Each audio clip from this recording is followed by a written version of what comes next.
প্রিয় চাকরি প্রত্যাশী ভাই বোনেরা, আসসালামু আলাইকুম। আশা করি সকলেই ভালো আছেন।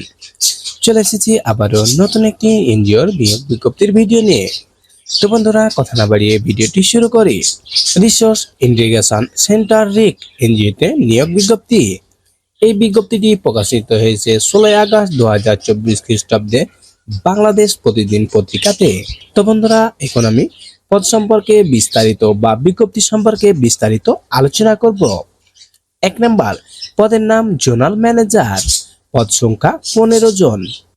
বেতন, মূল বেতন 32,500 টাকা এবং 72,000 থেকে সর্বোচ্চ 75,250 টাকা নিয়মিতকরণের পূর্বে এবং নিয়মিতকরণের পর হচ্ছে 76,875 থেকে 80,125 টাকা নিয়মিতকরণের পর। শিক্ষাগত যোগ্যতা ন্যূনতম স্নাতক পাস। অভিজ্ঞতা ও অন্যান্য যোগ্যতা, ঋণ কার্যক্রমে জোন ব্যবস্থাপনা পর্যায়ে কমপক্ষে 2 বছর কাজের বাস্তব অভিজ্ঞতা থাকতে হবে। এমএস অফিস পরিচালনায় অবশ্যই দক্ষ হতে হবে। আবেদনকারীর বয়সসীমা সর্বোচ্চ 45 বছর।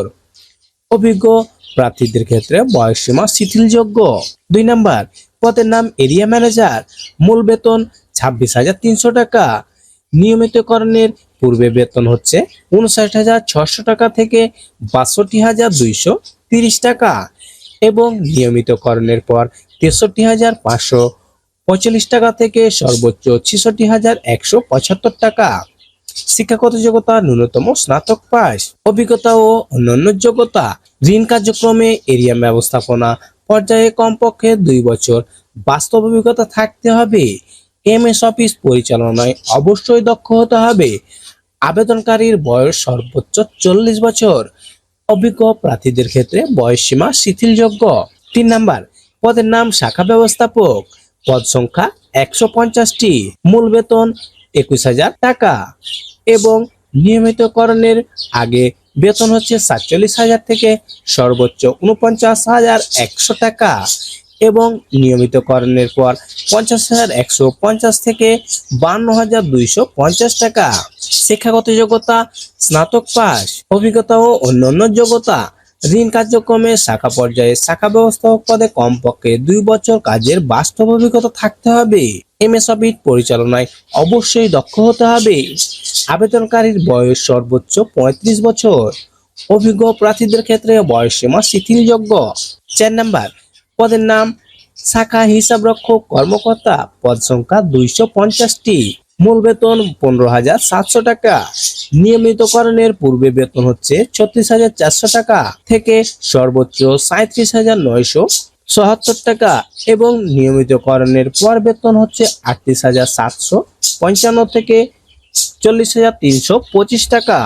শিক্ষাগত যোগ্যতা ন্যূনতম স্নাতক পাস। অভিজ্ঞতা ও অন্যান্য যোগ্যতা, ঋণ কার্যক্রমে হিসাব ব্যবস্থাপনায় 2 বছর কাজের অভিজ্ঞতা থাকতে হবে। এমআইএস অথবা এফআইএস প্রতিবেদন প্রস্তুতে পারদর্শী হতে হবে। এমএস অফিস পরিচালনায় অবশ্যই দক্ষ হতে হবে। আবেদনকারীর বয়সসীমা সর্বোচ্চ 35 বছর। অভিজ্ঞ প্রার্থীদের ক্ষেত্রে বয়সসীমা শিথিলযোগ্য। 5 নম্বর, পদের নাম ক্রেডিট অফিসার। পদ সংখ্যা 400টি। মূল বেতন 14,900 টাকা। নিয়মিতকরণের পর বেতন হবে 34,800 টাকা থেকে সর্বোচ্চ 36,290 টাকা এবং নিয়মিতকরণের পর বেতন হচ্ছে 37,035 টাকা থেকে 38,525 টাকা। শিক্ষাগত যোগ্যতা ন্যূনতম এইচএসসি পাস। অভিজ্ঞতা ও অন্যান্য যোগ্যতা, ঋণ কার্যক্রমে মাঠ পর্যায়ে কাজ করার কমপক্ষে 1 বছরের অভিজ্ঞতা থাকতে হবে। আবেদনকারীর বয়স সর্বোচ্চ 32 বছর। অভিজ্ঞ প্রার্থীদের ক্ষেত্রে বয়সসীমা শিথিলযোগ্য। তো বন্ধুরা, উক্ত পদগুলো নিয়ে আলোচনা করলাম। সেই পদে আপনার কি কি সুবিধা রয়েছে: 2টি উৎসব ভাতা, জীবনযাত্রা ব্যয় ভাতা, ঝুঁকি ভাতা, লাঞ্চ ভাতা, বৈশাখী ভাতা, কমিউনিকেশন ভাতা, মোবাইল ও ইন্টারনেট ভাতা, প্রভিডেন্ট ফান্ড লোন, গ্র্যাচুইটি, কর্মী কল্যাণ তহবিল নীতিমালা অনুযায়ী নিজ ও পরিবারের সদস্যদের চিকিৎসা খরচ, দূরবর্তী ভাতা, মোটরসাইকেল লোন, মোবাইল সিম, ল্যাপটপ লোন, ট্যাব, ফুয়েল ইত্যাদি প্রযোজ্য। ঢাকা সিটি কর্পোরেশনে কাজ করতে আগ্রহীদের অগ্রাধিকার দেওয়া হবে। স্ব পদে কমপক্ষে 2 বছর কাজের অভিজ্ঞতা থাকতে হবে। তো এখন আপনি কিভাবে আবেদন করবে এবং আবেদনের লাস্ট ডেট শুধুমাত্র আগ্রহী যোগ্যতা প্রার্থীদের আগামী 31/8/2024 খ্রিস্টাব্দের তারিখের মধ্যে পরিচালক রিসোর্স ইন্টিগ্রেশন সেন্টার রিক বরাবর দরখাস্ত আহ্বান করা যাচ্ছে। যোগাযোগের জন্য সক্রিয় মোবাইল নাম্বার সহ পূর্ণ জীবন বৃত্তান্ত, সকল শিক্ষাগত যোগ্যতা ও চাকরির অভিজ্ঞতা সনদের সত্যায়িত ফটোকপি, জাতীয় পরিচয়পত্রের ফটোকপি, মোটরসাইকেল ড্রাইভিং লাইসেন্সের ফটোকপি এবং সদ্য তোলা 1 কপি পাসপোর্ট সাইজের পরিচ্ছন্ন ছবি সংযুক্ত করে সংস্থা মানব সম্পদ বিভাগ রিসোর্স ইন্টিগ্রেশন সেন্টার রিক, বাড়ি নাম্বার 88/এ, সড়ক 7/এ, ধানমন্ডি ওয়া/এ, ঢাকা 1209 এই ঠিকানায় প্রেরণ করার জন্য অনুরোধ করা যাচ্ছে। এছাড়াও hr@ric.bd.org ইমেইলে আবেদনপত্র প্রেরণ করা যাবে।